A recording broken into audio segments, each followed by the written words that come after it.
parler un peu des effets spéciaux, notamment le morphing. Je crois qu'il y a une séquence aussi qui arrive où on peut parler de cette séquence assez folle où en fait il y a une, c'est Finn Raziel, c'est ça? Finn Raziel, ouais. Finn Raziel qui va passer par différents états dans le film. Entre chèvre, corbeau, je sais pas quoi d'autre. Qui est donc du coup une sorcière opposée à Bavmorda, qui a été bannie par Bavmorda. Une magicienne, je crois. Ils disent. Magicienne. Non, mais ils opposent les deux en fait. Ils opposent vraiment, ouais. Magicienne et sorcière, qui a été transformée par Bavmorda par un maléfice en espèce de topossum, une sorte de petite loutre. Un opossum. Un opossum, tout simplement, pas une loutre. Et qui du coup, pendant le film, va se voir changer parce que Willow essaie de lui redonner sa forme originale. Oui, parce qu'il faut savoir au début du film, il a Willow a réussi à avoir la baguette de Finn Raziel. C'est un peu le point de départ de l'aventure aussi, par rapport à la baguette de Finn Raziel. C'est pas la baguette de Finn Raziel. C'est la baguette. C'est la baguette que de Charline Drea. De Charline Drea, pardon, mais qui est à la base en effet. Mais Finn Raziel sait manier. Qui doit être apporté à Finn Raziel. À Finn Raziel. Et oui. T'as mal fait ton travail. Oui, c'est pas que j'ai mal fait mon travail. C'est très très mal. C'est que je l'ai pas vu depuis un moment, mais donc tu vois, j'ai encore quelques souvenirs quand même. Très bien. Et du coup, après, elle est en chèvre.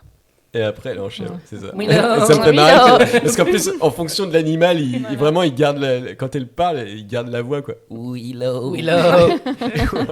Protège-toi. C'est trop drôle. C'est trop drôle. C'est pour ça il y a vraiment des côtés pour enfants aussi dans ce film. Côté pour enfants, bon après on se regarde cette séquence de morphing, mais il y a une séquence qui me fait toujours halluciner et tu te demandes un peu qu'est-ce qu'il fout dans ce film. C'est la séquence de luge suivie de la séquence de boule de neige. Oui. Ah oui. C'est ouf. Complètement cartoonesque. C'est génial. Et qui a rien à foutre là-dedans. Et en fait, c'est dedans et c'est trop bien. Enfin, tu vois Val Kilmer qui arrive dans une énorme boule de neige. Non mais sérieux quoi. Et c'est ce côté. Je trouve que c'est un côté qu'on perd, notamment peut-être avec l'arrivée des années 2000, le côté post-11 septembre, tout ça. Mais on a plus trop ça. Un petit peu dans Pirates des Caraïbes, on retrouve ça de temps en temps, le côté un peu comique, tout ça, dans le 2. Que c'est en version bien plus grosse production. Ah oui, c'est sûr. Parce que faut savoir que Lucasfilm à l'époque, et ça a toujours été un peu ça, c'est que c'est complètement indépendant, c'est pas le système hollywoodien, c'est un studio indépendant. Donc voilà, avec leurs petits moyens, ils ont fait ça. Mais voilà, c'est des trucs qu'on retrouvait un peu dans les années 90, dans les années 80, mais plus trop après, parce qu'on se prend peut-être un peu trop au sérieux. Mais voilà, si on peut voir cette séquence de morphing. Éléments d'éternité, des planètes et des abysses. Équilibre de l'essence, des flammes noires s'éclaircissent. L'octoire d'Analora, Luwata Danu, Tuwata, Nox Danu. L'octoire d'Analora. Luwata Danu, Tuwata, l'octoire d'Analora, l'octoire d'Analora, Luwata Danu, Tuwata, Nox Danu,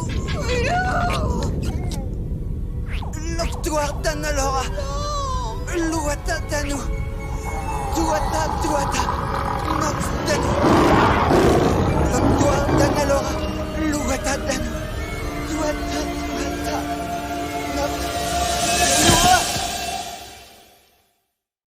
Le passage du tigre à la femme. Du tigre à la femme, c'est fou. Mais en fait. Aujourd'hui, c'est encore dingue. C'est encore dingue. Dans le reste, ça pique un peu, tu vois. La première séquence de morphing au cinéma. Alors, ils utilisaient d'autres méthodes avant, on peut le voir dans le Loup-garou de Londres, tout ça, où du coup ils se transforment en loup-garou et tout, mais c'était toujours un peu coupé, tout ça, enfin on cachait la misère un petit peu pour pas voir. Ça, ouais. Alors que là, c'est un plan presque, alors il est un peu entrecoupé de temps en temps, mais c'est presque un plan séquence en fait, où on voit tout ça qui se transforme. Et aujourd'hui en 2021 ça ne nous fait plus rien, mais en fait à l'époque c'était incroyable et ça a lancé une mode. C'est ça. Ça a lancé une mode, c'est-à-dire ça a lancé une mode de tout le monde voulait cette technique dans son film ou dans son clip. Ou dans son clip parce que Michael Jackson dans Black or White a utilisé cette technique du morphing à grande échelle. À la fin, là, quand la fin de la musique Black or White, là où il y a justement tout le monde qui chante sur fond blanc là et que ça passe d'un appelait ça, d'un figurant à l'autre, il y a des noirs, des blancs, des asiatiques, etc. Donc le moment est génial et tout. Le morphing, ils l'ont utilisé après dans Terminator 2, c'est parce que c'est toujours la même boîte de prod, c'est Industrial Light and Magic qui fait les effets spéciaux de Terminator 2. Donc ils l'utilisent aussi à ce moment-là pour les effets du T-1000, tout ça, donc c'est utilisé. Le programme informatique qui a créé le morphing pour Willow a été créé spécifiquement pour Willow en 3 mois au début du tournage, parce qu'ils ne savaient pas vraiment encore comment ils allaient faire cette séquence qui était écrite, qui était storyboardée, mais ils ne savaient pas encore comment ils allaient faire. Donc ils ont créé le programme informatique à ce moment-là, ça a englouti un budget considérable, une partie considérable des 35 millions. C'est pour ça d'ailleurs que le dragon apparaît un peu dégueu, parce qu'à un moment donné, tu peux pas faire énormément de choses dans un film, parce que c'est énormément d'heures de travail, de rendu, parce qu'à l'époque, faut pas oublier que les ordinateurs, c'est pas ce qu'on avait aujourd'hui. C'est ça ce que j'allais dire, c'est qu'à l'époque, les ordinateurs, c'est un truc que tu allumes, qui prend du temps, tu fais point par point. Et ben c'est surtout pour calculer le rendu. Dans le making-of de Star Wars, alors là, on est un peu plus tard, on est 10 ans plus tard, mais dans le making-of de Star Wars épisode 4, ils disent, on a dû utiliser des ordinateurs. À l'époque, personne n'avait d'ordinateur. On les fabriquait. Voilà, c'est ça. Non, mais c'est-à-dire que ce qu'il faut savoir, c'est que avant l'arrivée d'Industrial Light and Magic dans le paysage américain, dans le paysage hollywoodien. Industrial Light and Magic, pour ceux qui ne savent pas, c'est la société de George Lucas, donc ILM, donc qui est c'est fabriqué, Lucasfilm qui a été créé pour Star Wars. Qui a été créé pour Star Wars.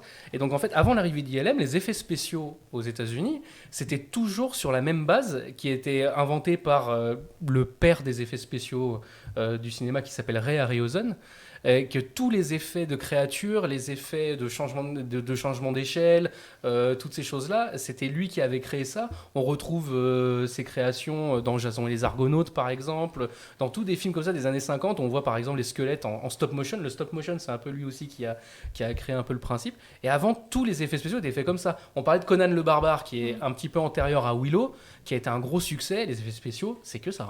C'est de l'animatronique et du stop motion. Et c'est un peu à la Ray Harryhausen. D'ailleurs, c'était John Milius a été plus ou moins un élève tardif de cette personne.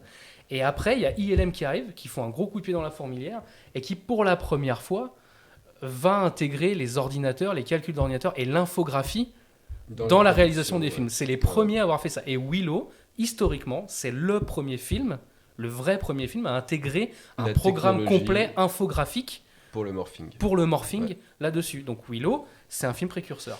Après, ils se sont fait piquer d'ailleurs le brevet pour autre chose. Il y en a d'autres qui ont fait mieux en fait. Voilà. Oui, il y en a d'autres qui ont fait mieux, mais la base, c'est la base. Mais c'est ça, ouais. Et c'est un gros travail de photo aussi dessus, de photographie, donc c'est-à-dire de mise en lumière, parce que si le directeur photo est à la ramasse quand on fait des effets spéciaux comme ça se voit tout de suite. Yes. Et là, le directeur de photo, c'est Adrian Biddle. Et c'est quelqu'un qui a fait beaucoup de films où il y a justement des effets spéciaux, un petit peu dans ce genre-là. Il a fait V pour Vendetta, voilà, il a fait Judge Dredd. Bon, mais il y a 2-3 effets spéciaux sympas dans Judge Dredd. Donc voilà, donc toutes ces choses-là.